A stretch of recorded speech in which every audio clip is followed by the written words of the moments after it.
Race royale, bonjour ou bonsoir selon votre fuseau horaire. En tout cas, que le Seigneur vous bénisse abondamment. Aujourd'hui, je reçois pour vous, c'est l'une des premières personnes qu'on a à recevoir lors de notre commencement. Et oui, Race royale, ça fait plus de 4 ans maintenant que ça existe.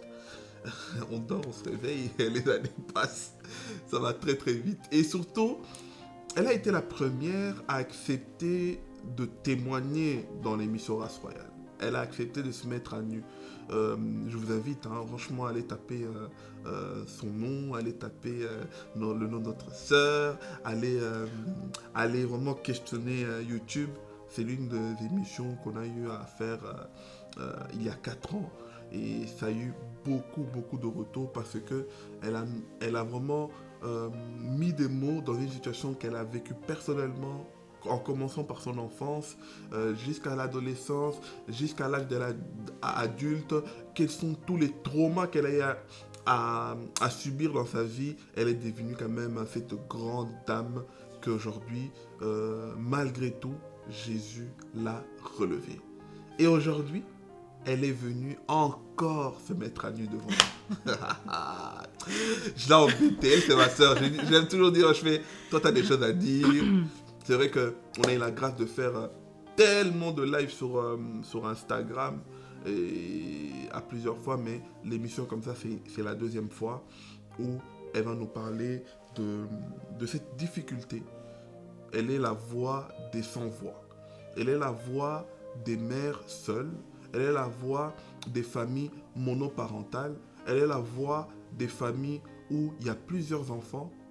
Parmi ces enfants, il y en a un qui est malade, peut-être de plusieurs maladies. Aujourd'hui, on va aussi parler de cette maladie qui ravage notre communauté, que beaucoup jusqu'à présent l'ignorent, que nous sommes porteurs de ce gène et que si on ne fait pas attention si on fait pas attention sans faire les examens au préalable, sans vérifier, on risque de transmettre ça et peut-être voir même qu'un des enfants soit carrément victime de ces gènes-là que nous portons, la drépanocytose, la DREPA. D'autres le connaissent, surtout chez nous les Congolais, la maladie FF. Donc c'est ça qu'on va en parler. Elle, aujourd'hui, maman d'un DREPA, elle va aussi expliquer son quotidien. Bonjour ma soeur. Bonjour. Alors, Sista Claudia, qui connaît pas Sista Claudia, hein? Ah, Comment tu vas sinon? ça va très bien par la grâce de Dieu et toi? Ça va. Est-ce que tu peux nous bénir par une petite prière avant que nous commencions? Car nous voulons que le Seigneur Jésus-Christ nous aide vraiment à écouter ton témoignage avec avec toute notre attention plutôt, et que derrière son témoignage, on puisse sauver les âmes. Amen. Amen. Éternel mon Dieu, mon roi, je te bénis pour cet instant. Seigneur Jésus-Christ, c'est toi qui as pourvu ce moment afin que nous puissions parler à ton peuple, parler à un cœur aujourd'hui, parler à une femme, parler à une famille, Seigneur Jésus-Christ, qui traverse des moments difficiles ou encore, Père éternel, qui te recherche. Seigneur Jésus-Christ, ta parole déclare que c'est poussé par l'Esprit que les hommes ont parlé. Et Père éternel, mon Dieu, mon roi, remplis-nous de ton Esprit, Seigneur Jésus-Christ, afin que ce que nous allons dire aujourd'hui, Père, puisse toucher les gens, de par notre témoignage, de par mon attitude, Seigneur Jésus-Christ, que nous puissions toucher et sensibiliser des hommes et des femmes, Seigneur Jésus, qui traversent cette difficulté, éternel, mon Dieu, mon roi. Sois avec nous du début jusqu'à la fin, Seigneur Jésus-Christ, afin que nous puissions porter ta voix, afin qu'ils puissent aussi te rencontrer et voir que tu es capable de relever une famille, une femme, un homme, Père éternel, qui est dans les difficultés, afin que la gloire te revienne à toi seul, Seigneur Jésus-Christ. Amen. Amen. Alors, 4 ans plus tard. Oui, me voici encore. 4 ans plus tard, encore je te force, oui, je sais que je te force toujours à venir témoigner. Comment tu te sens 4 ans plus tard par rapport à ce que tu nous avais dit autrefois, que peut-être, je pense qu'au fur et à mesure, en fait, tu vas faire ta présentation tout au long. Au fur et à mesure, 4 ans plus tard, Sœur Claudia, comment elle se sent, comment elle est devenue et comment elle vit ces instants présents. 4 ans plus tard, je suis toujours là, toujours dans le corps du Christ, on va dire, à marcher avec le Seigneur, parce que c'est une marche, c'est quelque chose, c'est continuel. Donc je marche toujours avec le Seigneur. Il m'épate de jour en jour, il prend soin de moi, de mes enfants. Donc c'est un choix qui, si je devais le refaire encore et encore, je choisirais toujours de marcher avec le Seigneur. Donc, Amen. voilà. Amen. Waouh. Et aujourd'hui, on te reçoit, comme je dis, la casquette de cette maman seule avec 5 enfants. Comment tu trouves le courage de pouvoir le dire haut et fort, maman seule avec 5 enfants, sachant que, en fait, comme on dit en lingala, au long là, maman seule sonne. Tu dois ôter cette honte-là de cacher. Ouais. Comment tu fais pour pouvoir vraiment le dire haut et fort et sans gêne, en fait, pour montrer que non, en fait, on n'est pas des personnes qu'on doit avoir peur de dire ce qu'on est. On est ce qu'on est, on l'assume. Comment tu fais? L'assumer, je dirais pas l'assumer parce que c'est mon identité en fait. Amen. Je suis fière d'être la mère que je suis aujourd'hui. Amen. Mes enfants font partie de moi, c'est une partie de moi. C'est comme si on m'avait enlevé une partie de moi et on les a mis sur terre. Donc je ne peux pas avoir honte de mes enfants, je ne peux pas avoir honte de la femme que je suis. Et ma force, mis à part le fait que je la tire en Christ, je la puise aussi dans mes enfants. Amen. Ils ne s'en rendent pas compte, mais j'arrive à me relever grâce à eux. Amen. Parce que quand je les regarde, je me dois d'être une femme forte, je me dois d'assurer leur avenir et je me dois d'être un soutien et une épaule pour eux. Donc, comment je peux avoir honte de pouvoir dire haut et fort que je suis maman de 5 enfants. Amen. Je suis fière de celle que je suis fière de mes enfants. Amen. J'aimerais directement ouvrir une parenthèse. Peut-être que tu puisses conseiller une maman, une sœur, que peut-être pour se faire accepter par des hommes ou par le prochain homme qu'elle souhaite, elle va même jusqu'à cacher ses enfants, voire même à diminuer le nombre de ses enfants. Quel conseil tu peux donner à une femme qui agit de telle manière en pensant qu'elle va mieux vaut cacher mon passé ou cacher ma vie pour se faire accepter chez l'autre? Qu'est-ce que tu peux dire à cette femme en les regardant? Pour se faire accepter, il faudrait être soi-même en fait. Tu ne peux pas donner une partie de ta vie et effacer une autre. Surtout que les enfants, on ne peut pas les effacer. Tout à fait. Et donc, ils font partie de toi. Donc, en tant que femme, moi, j'ai toujours mis en avant le fait que je suis mère. Quand tu m'approches, oui, tu approches Claudia. Claudia, c'est une partie de moi. Mais l'autre partie de moi aussi, c'est ma responsabilité en tant que mère. Donc, si je dois faire partie de ta vie ou si tu dois faire partie de notre vie, tu dois m'accepter, moi, avec mes enfants. Amen. Donc, on ne peut pas avoir honte de nos enfants. Et c'est un cadeau du ciel. C'est une responsabilité que le Seigneur t'a donnée. Avant d'être une femme puissante, avant d'être une mère, tu as aussi cette responsabilité de prendre soin de ces enfants-là. Donc, tu ne peux pas avoir honte d'eux parce qu'ils font partie de toi. Donc, c'est vrai que la société aujourd'hui nous pousse parfois à diminuer nos enfants, à en avoir honte. Surtout quand on est jeune. Quand on est jeune, parfois, c'est difficile de pouvoir assumer. Mais moi, je le dis, porte haut et fier, sois digne d'avoir des enfants parce qu'il y en a qui n'en ont pas. En fait. Alléluia. Il y en a qui n'ont pas eu cette grâce de pouvoir donner la vie. Il y en a qui cherchent des enfants jour et nuit. Mais Dieu t'a fait grâce de pouvoir être maman de X, Y. Donc, il faut en être fier. Amen, amen, amen. Alors, j'aimerais poser cette question liée à ma deuxième. Comment est ton quotidien de maman de 5 enfants? C'est mouvementé. C'est-à-dire? C'est mouvementé. Donc, parce que j'ai une tranche d'âge. Donc, l'aîné a 19 ans. Ma Je ne dirais pas. Oui. L'aîné a 19 ans. Ma deuxième a 12 ans et demi. J'ai un garçon de 10 ans, 8 ans et le cadet à 6 ans. Donc, chacun avec sa personnalité. Donc, j'ai un mini-adulte, on va dire, une adolescente à venir et les 3 derniers. Donc, c'est assez mouvementé et il faut trouver un équilibre. Il faut une organisation dans tout ça et il faut respecter aussi les caractères de tout un chacun. Et c'est ce qui fait que c'est une dynamique assez mouvementée à la maison. Donc, voilà.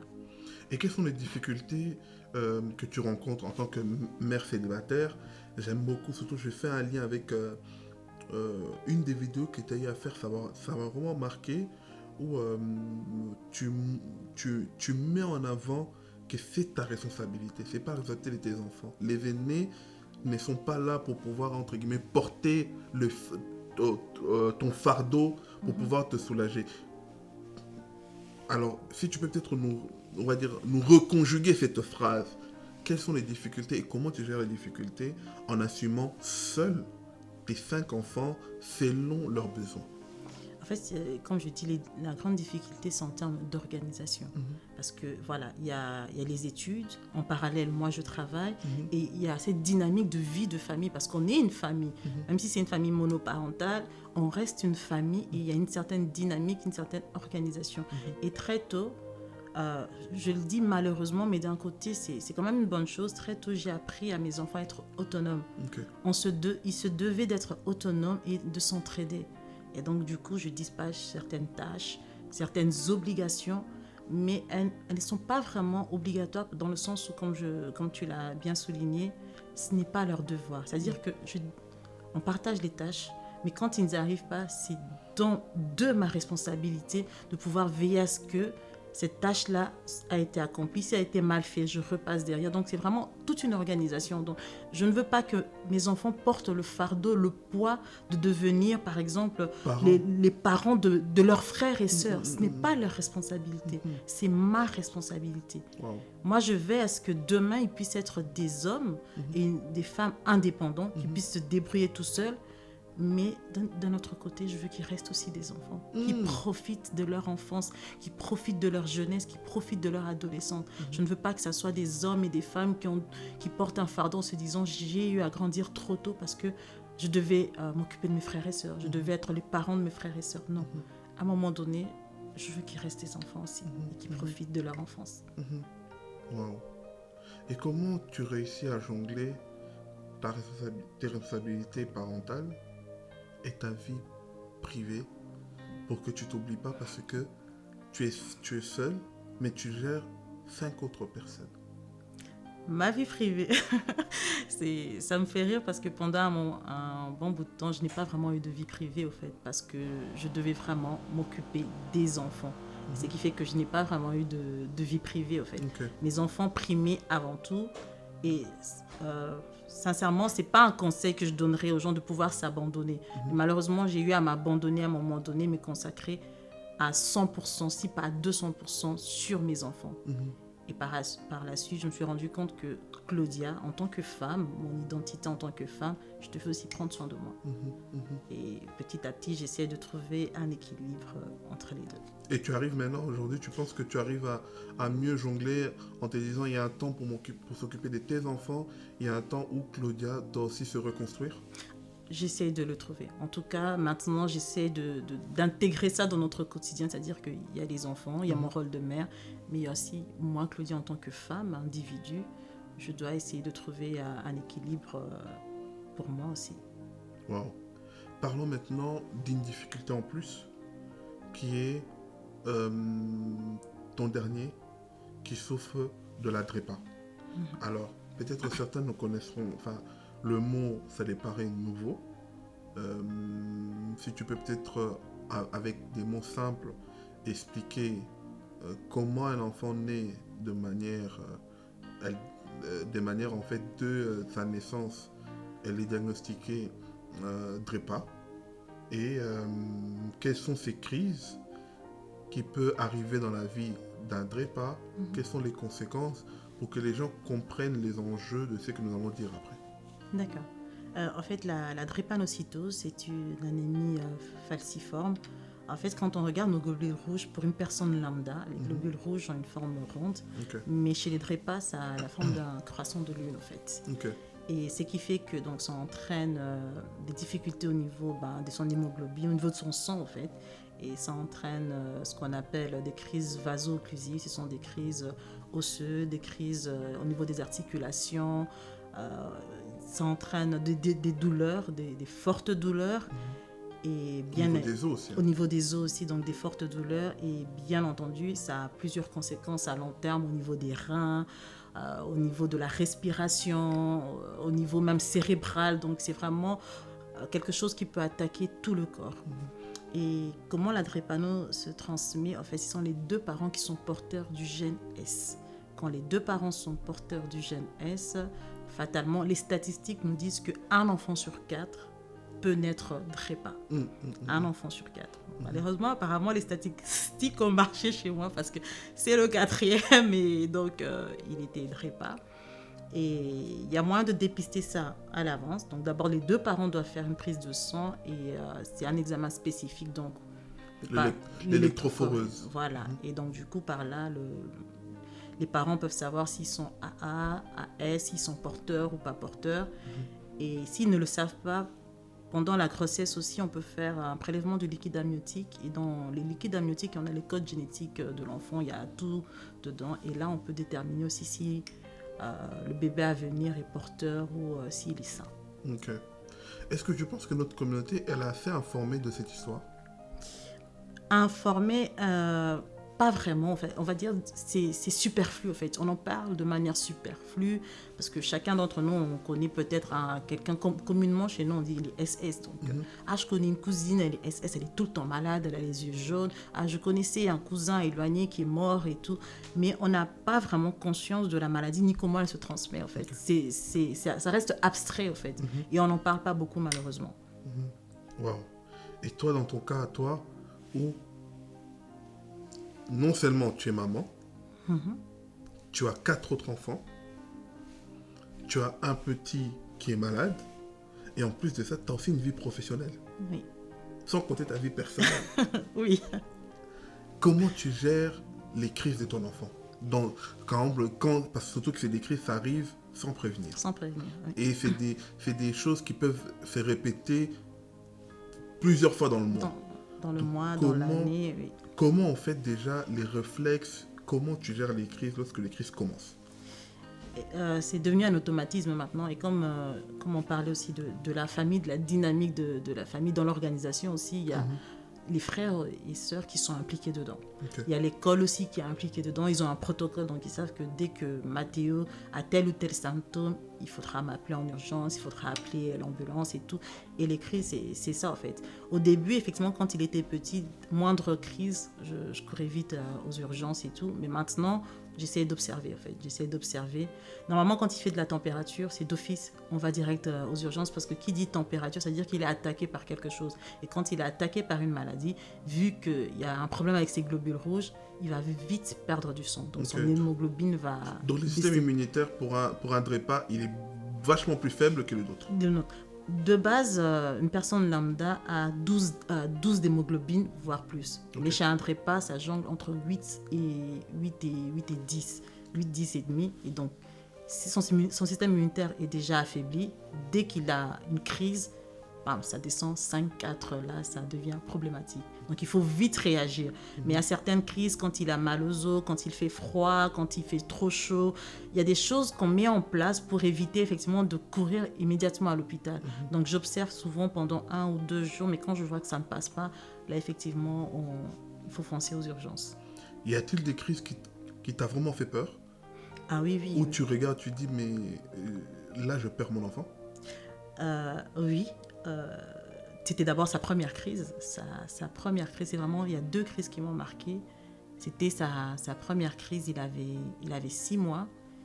Il faisait de la température, ça ne baissait pas.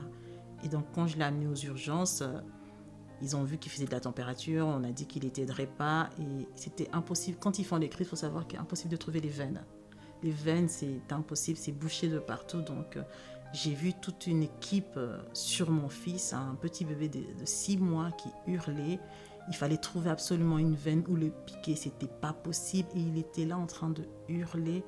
Et je me suis dit, mon Dieu, qu'est-ce que j'ai fait? Parce que moi, je savais à l'avance que Mathéo était malade. Et les médecins nous avaient proposé soit d'interrompre la grossesse, soit de poursuivre la grossesse et de mettre en place toute une équipe autour de lui. Et moi, j'avais pris cette décision. J'ai dit, je vais lui donner l'occasion de vivre. Et c'est pas pour rien que Dieu me l'a donné, cet enfant. C'est de ma responsabilité de prendre soin de lui. Et quand j'ai vu ça, je me suis dit, qu'est-ce que j'ai fait? C'est-à-dire que ça sera ça, sa vie, tous les jours. Ouais. Tous les jours, il va vivre ça. Cet enfant risque de m'en vouloir en me disant, maman, si je suis dans cet état, c'est à cause de toi. Et c'était un choc pour moi. Parce que là, je réalisais maintenant, c'est quoi... les conséquences. Les conséquences, oui. Et que ces conséquences-là n'allaient pas peser que sur moi en tant que la mère d'un DREPA, mais ce sont sur lui. C'est lui qui allait les vivre. C'est lui qui le subit, en fait. C'est lui qui subit ça. Wow. Et la deuxième crise, c'était l'année passée, je pense. En fait, on a été dans un... Il faisait juste de la non, il avait une pneumonie, quelque chose de banal, qui peut paraître banal. On a été dans mon village, c'était un petit hôpital qui n'a pas la maîtrise de la drépano, qui ne connaît pas la maladie. Ils ont mal géré la crise et la pneumonie a pris de l'ampleur et il avait du mal à respirer. Donc, je voyais mon fils qui était en train de décompenser. L'oxygène qui baissait, ça remontait pas, ses yeux qui allaient dans tous les sens. J'ai vu toute une équipe rentrer en disant c'est pas possible, fallait le mettre dans l'ambulance, fallait courir et l'ambulance était remplie d'oxygène, des médecins. Et j'étais là, je me suis dit mais ça y est, je vais perdre mon enfant en fait. Je vais perdre mon enfant. Je me dis ça c'est un sentiment, je pense qu'aucun parent n'a envie de connaître ni de vivre. Et tu arrives là, et en fait le fait c'est d'être impuissant en fait. Tu es là, tu es spectateur de quelque chose que tu ne peux rien faire. On te met carrément de côté, madame poussez-vous, on doit gérer la crise, on doit essayer de le stabiliser. Et tu es là, dans une pièce, comme si tu n'étais pas là. Tu es spectatrice de quelque chose que, entre guillemets, toi-même, tu as provoqué. Et ça, c'est si difficile à vivre.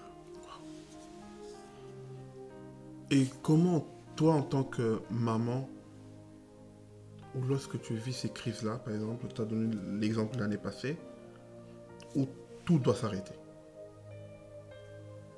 Les enfants, ils sont restés à la maison, ils n'ont rien besoin de leur maman. Maman qui travaille, le travail a aussi besoin de maman. Est-ce que tu te sens comprise dans tous les casquettes dont tu dois répondre au présent? Est-ce que tu as l'impression de manquer à ton appel? Quel est ton sentiment en ce moment-là? Ou comment tu gères de telles situations? Malheureusement, tout est question de choix. Okay. J'ai fait le choix. Donc, je fais des choix, j'en assume les conséquences. J'ai fait le choix d'être toujours présente pour Mathéo. Je sais que mes enfants peut-être ne vont peut-être pas comprendre. Ils vont peut-être se poser des questions. Mais quand Mathéo est à l'hôpital, pour moi, tout s'arrête. Tant qu'il n'est pas stable, tant qu'il n'est pas sorti de l'hôpital. Tu reprends rien? Non, tout s'arrête. Même si l'employeur t'exige... Tout s'arrête. Mon fils avant tout. Okay. Mes enfants avant tout. Donc du coup, les autres qui sont à la maison, j'essaie de solliciter de l'aide. Ma famille, mes frères qui sont toujours là pour moi, ma mère, et l'aîné qui est aussi là, qui essaie de s'en occuper le temps qu'il y ait une certaine relève. Mais en tout cas, tant que Mathéo est à l'hôpital, je reste à son chevet, je ne bouge pas. Tout s'arrête. Oui. Et dans des moments comme ça, dans des moments le plus difficiles comme ça, comment tu trouves la force ou le réconfort de continuer à y croire? Ça, c'est toi maintenant. Papa, je m'accroche au Seigneur. Amen. Je n'ai personne d'autre si ce n'est la personne de Jésus-Christ. Vous savez, beaucoup de gens viennent à Christ pour avoir peut-être le mariage ou telle sorte de bénédiction. Mais moi, je sais que ma paix, elle dépend entièrement de ma relation avec le Seigneur. Amen. Dans ce moment-là, dans tous les moments, les étapes de ma vie, si je me sens éloignée du Seigneur Jésus, je suis perdue. Je suis totalement perdue. Je m'accroche à lui. Parce que je sais que c'est lui seul qui peut me sortir de cette situation. Amen. Il est mon appui, il est ma source, il est mon bienfaiteur, il est mon meilleur ami, il est mon tout, en fait. Et sans cette personne-là de Jésus-Christ dans ma vie, sans le fait de ne pas sentir sa présence dans ma vie, je suis perdue, en fait. Donc je m'accroche, c'est mon seul espoir, en fait. Je n'ai pas d'autre espoir. Et donc quand tout vacille autour de moi, je m'accroche à lui. En tout cas, c'est fort, c'est très très fort. Des mots que tu choisis, et ça prouve en fait que vraiment, voilà, seul Dieu qui voit les tempêtes se lever, il est le seul aussi à calmer ces tempêtes dans ta vie. Amen. Et on va dire l'état de santé de Mathéo, le dernier, comment, ou peut-être où tu trouves que quand il est malade, ça affecte complètement la dynamique familiale, où les frères et sœurs sont déjà bien entraînés, ils arrivent maintenant à mieux gérer, où c'est vraiment, quand Mathéo n'est pas là, il y a le chaos total. Non, maintenant ils sont drillés. On est drillés. Donc il y a des choses auxquelles même moi je ne pense même plus. Ses frères et sœurs savent quels médicaments Mathéo prend. Le soir, on lui donne ses médicaments parce que c'est des médicaments qu'il doit prendre à vie au fait. Donc très tôt, ses frères et sœurs étaient habitués. Quel dosage, quelle posologie donner à leur enfant, à Mathéo, pardon, quel médicament il doit prendre. Donc il y a une dynamique autour de lui que même moi, parfois, j'oublie. Parfois, je sursaute. Ah, est-ce qu'il a pris ses médicaments? Non, maman, t'inquiète, on a géré. Mais c'est vrai que ça reste quand même un bouleversement parce que parfois, on peut programmer quelque chose. Mais comme tu l'as si bien dit, les crises sont inattendues. Tout peut bien se passer le matin et le soir, bam, tout bascule. Et donc, il faut tout réorganiser, il faut tout revoir. S'il y avait une sortie, une activité, le travail, l'école, en fait, il faut vite réagir, en fait, c'est imprévisible. Donc, il faut vite réagir et ça bouleverse quand même un peu la dynamique de la famille. Mais en soi, en ce qui concerne les crises, on est drillé. Tes enfants l'ont toujours bien vécu, ce moment où maman doit s'occuper de Mathéo, c'est Mathéo qui passe en avant. Personnellement, comment t'as toujours remarqué que tes enfants l'ont toujours bien vécu ou parfois ça affecte quand même leur état émotionnel? Ce serait mentir de dire que ça ne les affecte pas. Ça serait mentir. On se rend compte, on le voit, on vient tous d'une famille plus ou moins nombreuse et quand il y a un enfant qui est privilégié, entre guillemets, ça affecte les autres. J'ai vécu ça. J'ai un grand frère qui est DREPA, donc je sais ce que c'est. Donc je sais que ça affecte mes enfants. Et comme je l'ai dit, tout est question de choix. Malheureusement, je sais que peut-être des années plus tard, ça va me revenir en pleine figure. Ils vont me dire, maman, tu as privilégié Mathéo, tu as fait passer Mathéo en avant pour tel ou tel. Mais c'est un choix et j'en assume les conséquences. Je le vois surtout avant l'avant-dernier qui vient juste avant Mathéo. C'est quelqu'un qui n'a pas reçu vraiment beaucoup d'attention parce que Mathéo est venu très vite, ils se suivent. Et très vite aussi, il fallait que je sois là pour Mathéo. Et c'est vrai que lui, parfois, il est peut-être délaissé, il a un comportement, parfois c'est pourquoi toujours moi, c'est toujours Mathéo toujours. Mais malheureusement, oui, je dois faire un choix. Je suis désolée que certains puissent en pâtir, mais c'est un choix en fait que je dois faire. Wow. Et comment... Il n'y a pas moyen en fait, il n'y a pas une autre solution pour pallier à ça. Faut que... J'essaie de leur montrer que je les aime en fait. C'est pas parce que... C'est vrai que Mathéo, entre guillemets, a cette maladie, mais l'amour que j'ai pour mes enfants, c'est le même amour. Ils sont tous mis à pied d'égalité. Et donc, j'essaie de leur faire comprendre du mieux que je peux que je les aime tous, que je serai toujours là pour eux, peu importe au fait. C'est vrai que je porte une attention particulière à Mathéo, mais j'aime mes enfants. Et c'est mon tout. Ma vie tourne autour de mes enfants, donc je les aime. Je sais que peut-être je peux paraître dure avec eux ou quoi que ce soit, mais j'aimerais qu'ils sachent que je les aime. Je donne déjà. Comme ça, on se prépare parce que je le sens arriver. Donc, voilà. Et, on va dire, dans tout ça, indirectement, on voit qu'il y a un moment donné, même si ma soeur Claudia ne veut pas s'oublier, mais elle doit s'oublier pour des urgences. Tu nous as dit au début que tu arrives à trouver maintenant quand même un équilibre pour que tu ne t'oublies pas tout le temps. Et ça, en fait, c'est des choses où peut-être qu'on aimerait un peu savoir, si je peux te donner quelques exemples. Comment fais-tu pour prendre soin de toi, de ta santé mentale, émotionnelle, dans ta vie, en fait? Quelles sont les choses que tu as mis en place ou quelles sont les choses que tu fais que ça te permet, en fait, que, voilà, émotionnellement, que tu prennes bien soin de toi et mentalement, parce que c'est toi qui dois toujours tout encaisser, mais que mentalement, tu restes quand même solide. Quelles sont les choses que tu mets en place ou quelles sont les choses que tu fais?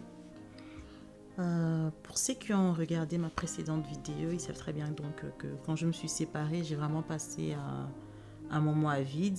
Et c'est vrai que je me suis complètement oubliée, totalement. Et là, j'essaie de renouer, de ne pas complètement me couper du monde. Parce que pendant cette période où aussi, quand j'ai reçu le Seigneur, ma vie tournait enfant, église, maison. C'est ça. Enfant, église, maison. Je n'avais plus de vie sociale. Je n'avais plus d'activité, rien du tout. Donc, et ça aussi, c'est quand même... Il faut un équilibre. Il y a chaque chose pour... Voilà, chaque chose a un temps, donc il faut un certain équilibre. Là, j'essaie d'avoir une vie sociale. De temps en temps, sortir, me couper un peu de ce côté maman, de ce côté même femme de feu, femme de prière. Donc, de temps en temps, j'arrive... Là, tu nous as jeté la pierre, hein. Nous, les personnes de prière. Voilà, je le suis aussi, hein. Je le suis, mais j'essaye de temps en temps de sortir, d'aller voir des amis, d'avoir des moments de qualité, que ce soit avec ma famille, que ce soit même avec eux, les enfants, mais j'essaie de garder la tête... C'est important d'essayer de faire autre chose pour ne pas perdre le contrôle? Oui, bien sûr. Tu vas te noyer, en fait. Parce que, outre ça, on a une identité personnelle. C'est important de garder ton identité. On martèle parfois sur le fait de connaître son identité en Christ. Oui, je connais mon identité en Christ, je sais qui je suis, je connais mon appel. Mais en dehors de ça, toi, Claudia, qui es-tu réellement? En dehors de cette femme qui s'accroche au Seigneur, en dehors de cette mère, toi, qui es-tu réellement? Il faut se connaître. Et quand tu te connais, tu sais que là, ça ne va pas.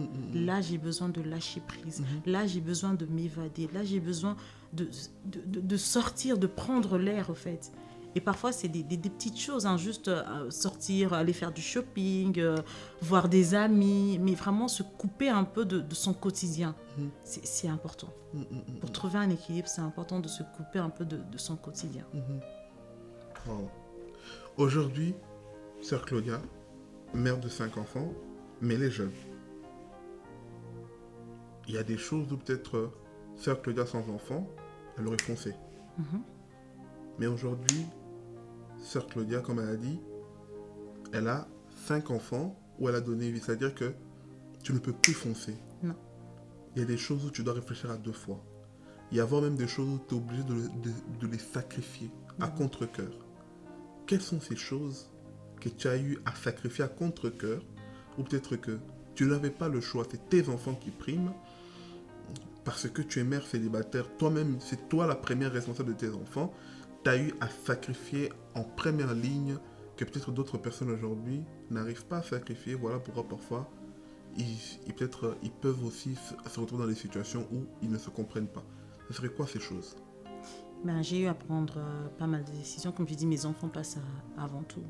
Donc, que ce soit au niveau de ma carrière, j'ai dû arrêter, j'ai dû démissionner. Je n'ai pas arrêté, j'ai démissionné carrément parce qu'il fallait que je sois présente pour mes enfants, en fait. Wow. Je devais être là pour mes enfants.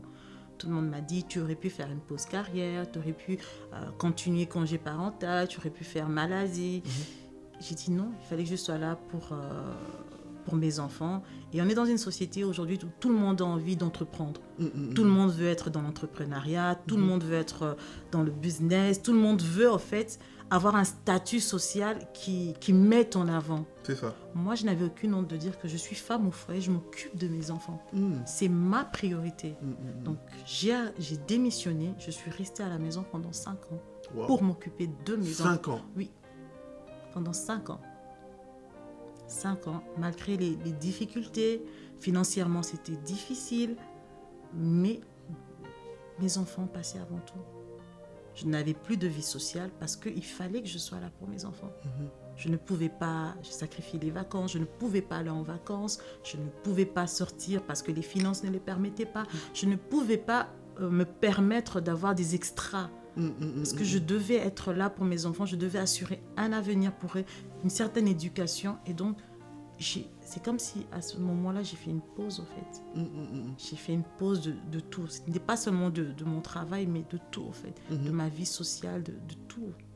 Parce que mes enfants, c'était ma priorité à ce moment-là. Sentimentalement, tu étais aussi obligée de te sacrifier? Mais bien sûr. Mais bien sûr. Mais mes enfants passent avant tout. Je ne vais pas nier que oui, ça m'est arrivé de faire des rencontres et tout, mais tant que ça n'allait pas dans le sens du bien-être de mes enfants, je stoppe. Wow. Ça doit aller dans le sens du bien-être, l'équilibre de mes enfants. Et c'est important pour moi d'avoir des enfants équilibrés. C'est important pour moi parce qu'on est dans une société, on ne va pas se le mentir. Pour avoir un certain équilibre, une certaine stabilité, il faut une figure paternelle aussi. Il faut un père et une mère. Les enfants ont besoin d'avoir cet équilibre-là, cette base-là. Et eux, ils n'ont que Claudia, ils n'ont que maman. Et maman, elle joue ces deux rôles. Peut-être que j'y arrive, peut-être que je n'y arrive pas. Mais je me dois de maintenir un certain équilibre. L'équilibre mental de mes enfants est très important pour moi. J'aimerais ouvrir une parenthèse par rapport à ça parce qu'on sent que voilà, comme tu as dit, c'est ta responsabilité, tu l'assumes. Certains, ou je dirais plutôt certaines femmes, dans des telles situations, elles se disent, je ne dois pas arrêter de vivre. Moi je dirais même que c'est peut-être un danger qu'elle prend d'accepter peut-être un homme, que l'homme l'accepte, mais l'homme n'accepte pas ses enfants. Quel est le danger de peut-être de rentrer dans une relation comme ça où l'homme n'est pas clair par rapport à la place qu'il veut accorder à tes enfants. Mais peut-être que la femme s'est dit par amour, il va changer. Quel est le grand risque de rentrer dans des telles relations comme ça et quelles sont peut-être les conséquences que ça peut engendrer? On parle souvent de relations toxiques, mais aussi il y a des familles qui sont toxiques. Oui. Ouvre un peu là. Il y a des familles qui sont toxiques. Et moi, je n'ai pas envie. Et puis, il faut regarder l'avenir. Je n'ai pas envie de créer des hommes et des femmes toxiques pour qu'après, qu'on me dise que mon fils a subi telle ou telle maltraitance, ma fille a subi telle ou telle maltraitance, ou c'est une mauvaise épouse, ou c'est un mauvais mari, parce qu'il est issu d'une famille qui était toxique, parce que j'ai laissé entrer une mauvaise personne. C'est de ma responsabilité. L'homme qui rentre dans ma vie, c'est encore un choix que je vais devoir les imposer. Mais ce choix-là, est-ce qu'il est bon pour mes enfants ou il est juste bon pour moi? C'est ça. Parce que j'ai besoin d'aide. Parce que je vous le dis, clairement, oui, il y a des fois, je suis à bout. Il y a des fois, j'ai envie que quelqu'un prenne la relève, ou je suis fatiguée, que ce soit physiquement, mentalement, je suis épuisée. Ou émotionnellement. Émotionnellement, je suis à terre. J'ai juste envie de dire, écoute, est-ce que tu ne veux pas prendre la relève? Est-ce que tu ne veux pas un peu t'occuper des enfants? Est-ce que tu ne veux pas gérer? Mais quand je regarde, c'est pas à n'importe qui que je vais donner cette responsabilité. Est-ce qu'il va le faire avec le même amour que toi, tu accordes à tes enfants? La question, c'est ça la question. Quand on prétend aimer ses enfants et que ses enfants sont une priorité, tu ne laisses pas n'importe qui s'approcher de tes enfants. Même si c'est des belles paroles. Même s'ils t'aiment. De toute façon, les paroles ne veulent rien dire. Ce sont les actes qui comptent. Ce sont les actes qui comptent. Et d'autant plus que moi, j'ai un enfant qui ne devrait pas. Il faut que cette personne-là comprenne que, effectivement, le mode de fonctionnement, c'est quand Mathieu est malade, tout s'arrête. Tout à fait. Tout s'arrête. Même notre amour. Ah, ça s'arrête, papa. Ça s'arrête. Et c'est important. C'est important que cette personne-là puisse aussi être épanouie. Il n'y a pas que mon épanouissement à moi qui compte. Il y a l'épanouissement de cet homme, il y a l'épanouissement des enfants, il y a l'équilibre. C'est important. Donc, je ne peux pas laisser n'importe qui rentrer dans ma vie. J'aime bien vraiment la maturité dont tu fais part avec d'utiliser des mots. C'est-à-dire que tu t'évites, en fait. Tu as vraiment ce comportement-là préventif. C'est-à-dire que tu sais quoi là, mieux vaut que moi je souffre, mais que je sauve 5 personnes. Exactement. Au lieu que moi, en fait, moi en tant que personne, je me dis, j'ai un amour propre à sauver, mais que je détruis 5 personnes. Waouh. En tout cas, mes sœurs, l'amour ne fait pas tout. Alors là... L'amour ne fait pas tout. Si on peut, comme on dit, toucher un peu les bordures, c'est vraiment pour votre bien-être. L'amour ne fait pas tout. Si vous avez eu des enfants avant et que l'homme qui prétend vous aimer doit montrer des actes tangibles, clairs, palpables, de manière vraiment significative, que vous voyez que cet homme-là aime vos enfants comme il vous aime vous. Parce que c'est souvent à travers les recompositions. Ouais, les familles recomposées là, il y a un jour on va en parler. il y a eu des conséquences. Énormément. Ouais. Il y a eu des viols à travers ces familles recomposées. Il y a eu des abus à travers ces familles recomposées. Il y a eu des personnes qui se sont senties maltraitées à travers ces familles recomposées. Il y a des générations qu'on a détruites à cause de ces familles recomposées. Parce que l'homme qui t'aime, s'il n'aime pas ton enfant de la même manière que toi tu l'aimes, il va détruire ton enfant. Exactement. Et c'est ça que nous devons éviter. C'est ça vraiment que nous devons essayer vraiment de faire attention. Nous arrivons petit à petit à la fin de notre émission. Encore peut-être 2 questions. Est-ce que, là aussi si je peux te donner peut-être un exemple, au milieu de tout ça, parce que ça fait plusieurs années que tu le vis, ça fait plusieurs années que tu portes ce fardeau, y a-t-il eu des moments où tu t'es senti vraiment dépassé, épuisé?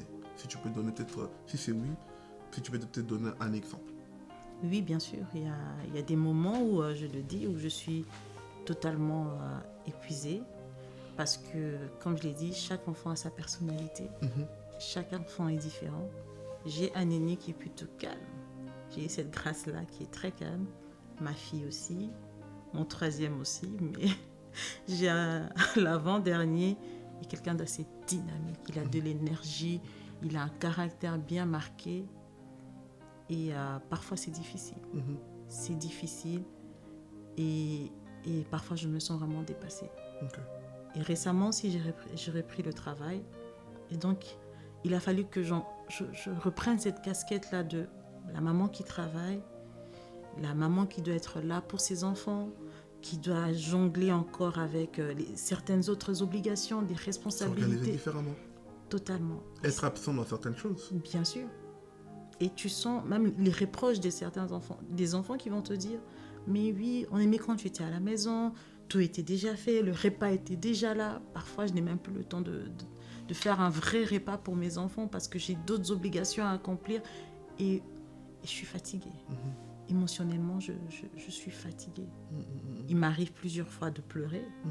Je pleure, je pleure soit sous la douche, soit je pleure sous la couette. Mais je dois me relever. Je suis une mère. Mes enfants ont besoin de moi. Il est hors de question que mes enfants, je le dis et je le redis, il est hors de question que mes enfants puissent me porter. C'est à moi de leur porter. C'est à moi de leur montrer que je dois être forte. Amen. Je dois être un exemple pour mes enfants. Amen. Il est hors de question. Oui, ils peuvent essuyer mes larmes parce que je suis humaine. Ils peuvent savoir que maman ne va pas bien. Mais ce n'est pas à eux de porter ce fardeau-là. Donc oui, c'est vrai que il m'arrive d'être dépassée. Et c'est humain. Et comment tu retrouves la force malgré tout? C'est vrai que tu te dis, je suis à bout, mais tu as toujours un moment donné où tu te dis, je dois me relever. Comment ces moments arrivent et en fait, voilà, c'est quoi en fait qui fait que ces moments doivent absolument arriver? J'ai mon ami de tous les temps. Amen. Quand je traverse la vallée de l'ombre de la mort, je ne crains aucun mal. Ça, c'est mon verset. Amen. Quand je commence à être dépassée, je le répète en boucle. Amen. Quand je traverse la vallée de l'ombre de la mort, je ne crains aucun mal. Ta houlette et ton bâton me rassurent. Ta houlette et ton bâton me rassurent. Ça devient, voilà, quitte à me faire fusiller, mais ça devient comme un mantra pour moi. J'ai besoin. Je lui dis, je suis fatiguée. Je lui parle. Moi, je ne sais pas comment d'autres communiquent avec le Seigneur, mais moi, je lui parle. Je lui dis, j'ai besoin de toi. Tu as dit que tu prendras soin de moi et de mes enfants. Père, là, je suis à bout. Quand je suis à bout, je le dis. Je le lui dis. Je suis à bout, j'ai besoin de toi. Et bien évidemment, il répond. Wow. Notre Seigneur Jésus qui est toujours présent pour nous. Amen. Et comme moi j'aime toujours dire aussi, même si les tempêtes montent, il est le seul qui calme les tempêtes. Amen. Moi j'aimerais trop être à cette époque-là où les apôtres romains sont en train de pleurer. Seigneur, Seigneur. Alors que là... je vois vraiment comment une personne se lever où il ne prête même pas attention à nos cris. Lui, qu'est-ce qu'il vient? Il va directement s'attaquer au problème et il calme le problème. Exactement. Waouh. En tout cas, Et pour terminer, quel serait vraiment ton mot d'encouragement, ton conseil, toi qui le vis déjà aujourd'hui, ça fait plusieurs années, quel est ce mot d'encouragement que tu dirais aux femmes qui vivent les mêmes choses similaires? Peut-être qu'ils ne sont pas à l'Europe, qu'ils ne sont pas en Europe comme nous. Peut-être ils n'ont pas ta situation, ils n'ont pas ta stabilité.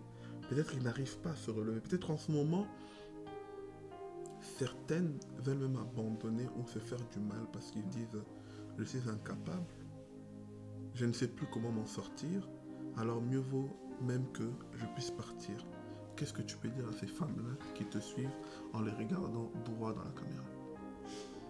Premièrement, je voulais d'abord parler à ces femmes qui sont ces filles mères, parce que moi j'ai été fille mère. J'ai mon premier fils, j'avais 17 ans.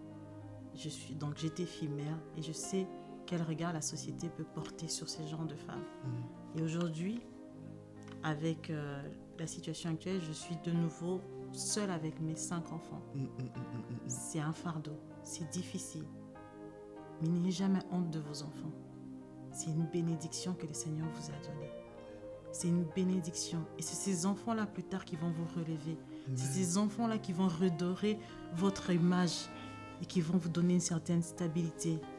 N'ayez jamais, alors jamais honte de vos enfants. Les difficultés, vous allez en avoir. Les pleurs, vous allez pleurer.